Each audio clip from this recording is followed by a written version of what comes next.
all-powerful Sabrina is definitely my favorite Sabrina. It's Kristen, and today we are talking about part 2 of The Chilling Adventures of Sabrina. So last season we saw Sabrina really struggle with her half-mortal, half-witch nature, and this season we're starting to see some really big differences in Sabrina after signing her name in the Book of the Beast. Give me a thumbs up and consider subscribing if you like my videos, and of course drop down in the comments to talk about Chilling Adventures of Sabrina with me. I cannot wait to hear what you guys think. Let's start off with the good. First of all, Kiernan Shipka continues to be a powerhouse as Sabrina Spellman. I just love the direction that her character is going in. I love that she's such a strong-willed character and that she is always thinking about the right thing to do, not just kind of being a sheep going along with the crowd. She really questions what's going on in the Coven and just the way that women are treated in the world that they live in. She questions the leadership there when she thinks that they're making decisions that don't make sense. I also love that we really got to dive deeper into the other characters that we're following in the story as well, especially Miss Wardwell, who I have to say in season 1 I kind of felt like the character was lacking a little bit there. We didn't really get to see that much growth, and in this season I feel like we really followed her on this journey. We got to learn more about her life as Lilith and why she does the things that she's doing. And you really start to feel for her once you understand her story and how she is this woman who is trying to rise up in these ranks, but you have this powerful man who is using her, and I think, like I said, that's a big aspect of this storyline this season. We also were introduced to a bunch of new relationships between Sabrina and Nick, Harvey and Roz, and I have to say I was not expecting to love them as much as I did. Especially Nick. He was really, really great this season, and I loved his relationship with Sabrina and how he was able to really be by her side and help her. I think that this is a very inclusive show as well, and I really enjoyed getting to see Susie's storyline, learning more about their gender identity and figuring out how they want to identify. I think that's a really cool story to see come to fruition in such a mainstream show because we don't necessarily always get to see stories like this one. And of course Father Blackwood has a really big storyline this season, and man, he is a terrible guy! He is sexist, he is awful, and he plays this really big part in being this misogynistic character who's trying to change the ideals of the Coven to really bring women down. And at times he just really frustrated me because I, like Sabrina, just really wanted people to challenge him and wanted people to be like, why are we listening to this guy who really is only about himself? I also continued to enjoy the struggle that we see Sabrina deal with when it comes to good versus evil. There really is like this kind of fine line of like, you know, Sabrina is a good person, but the world that she lives in, you know, this witch world, is a darker one. It's so interesting because yes, this Coven is connected to Satan, but even as a young girl in this modern world, Sabrina sees that following these men blindly makes no sense. Whether it's Father Blackwood or the Dark Lord himself, you know, like why are we listening to these guys who are the ones that put themselves in power? Like there is no real reason for these strong women to be brought down by these people because they have power as well. Sabrina and her family and her friends, they're not going along with that. They're gonna keep fighting every time. I love that this story is a feminist one at heart. I think this season also had way more magic in it than it did in the first season, which I really appreciated because you know I love my magic. One of my favorite scenes was in the first episode where we got to see Sabrina using magic to change her outfits, and that really reminded me of the OG Sabrina the Teenage Witch series because that was a big part of the credits where she would always be changing her outfits, and I just thought that was really cool. We also get to see these new powers manifest in Sabrina in an episode called The Miracles of Sabrina Spellman, which was one of my favorite episodes. I just really loved how we got to see kind of this limitless magic and Sabrina doing all of these incredible things. All-powerful Sabrina is definitely my favorite Sabrina. And I also just really enjoyed all of the different episodes that we had going on this season where we get to see them go up against witch hunters. There was Dr. Cerberus' House of Horrors where we got to learn more about these different characters on a deeper level through the tarot card readings. And we also got a lot of questions from season 1 answered. We got to learn more about Dr. Cerberus and kind of the supernatural things going on with him.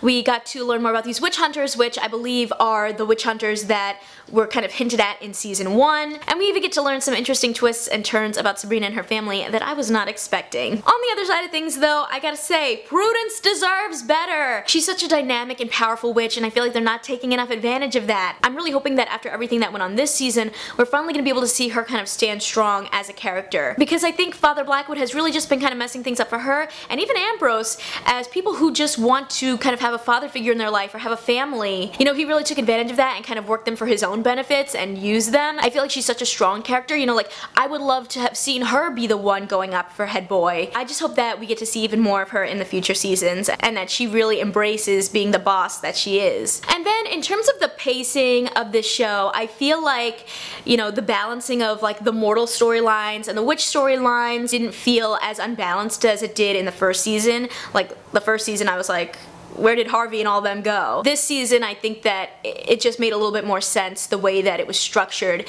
that you didn't really see as much of them, but the moments that you did see were really impactful ones. But I do think that as a whole this season felt a little bit harder to get through. I still really enjoyed it, I just felt like it took me a little bit longer than I thought to get through this season. The other thing is that the show is very dark in its storyline, but it's also dark visually, so sometimes it's a little hard to see what's going on. So now guys, I really want to get into some spoilers when it comes to this season because we really went to some really dark and interesting places, especially as we kind of get into the religious aspects of the show. So spoilers are coming, you have been warned. So since the very beginning, you know, Miss Wardwell has been kind of sneakily suggesting things to Sabrina and influencing her decisions to do certain things that maybe she wouldn't normally do. She's doing all of this because it's the Dark Lord's will and she believes that he's gonna make her the Queen of Hell. But the story really starts coming together when we learn about this dark prophecy that's connected to Sabrina. And it turns out that everything Sabrina has done since season 1 has been leading to the fulfillment of this prophecy. Sabrina thought it was her destiny to spread her father's message of bringing mortals and witches together,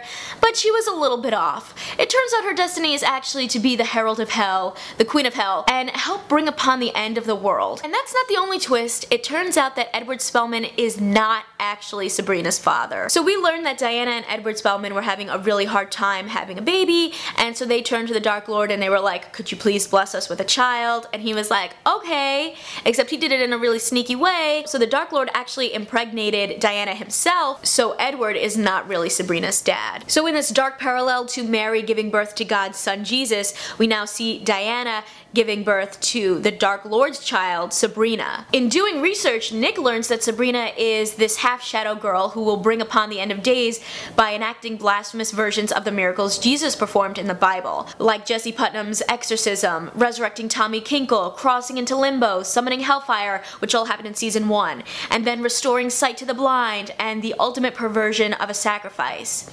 I thought this was actually a really interesting twist, and it's just wild because Sabrina was never planning to do all of these things. She would never have done them on her own. She was really just a pawn in all of this and didn't understand what she was doing. And even though Sabrina is this unholy vessel, she is still always trying to do what she thinks is right, and she's not going down without a fight. The team ends up hatching a scheme to overthrow the ball that Lucifer has requested to coronate Sabrina as his queen, and we see Sabrina lead this performance of Masquerade from the Phantom of the Opera, and everyone starts distracting him so that they can capture him in the same trap that Batty Bat was in season 1. It works for a second, but he's too powerful, and they realize the only way to stop him is to trap him in the most complicated vessel of all, a human body. So they bind Lucifer in Nick's body, and then they end up sending him to the mines where Harvey Ross and Susie, now known as Theo, have somehow managed to stop the gates of hell from opening. And I was really glad to see this kind of shift in the dynamic here where we see Lilith kind of go against the Dark Lord and realize that like if he's not going to give her what she wants, she's just going to take it herself. She doesn't need him. She doesn't need this guy who has been promising her all these things. He's not a god. He's a fallen angel, so why are all these people so blindly following him? And we see Miss Wardwell / Lilith kind of realize like why has she been doing all of this stuff? Because he promised her things and then he wasn't even going to give them to her. So she just, you know, took matters into her own hands. She ends up returning Sabrina's powers and even bringing back the real Miss Wardwell in exchange for the crown of being the Queen of Hell.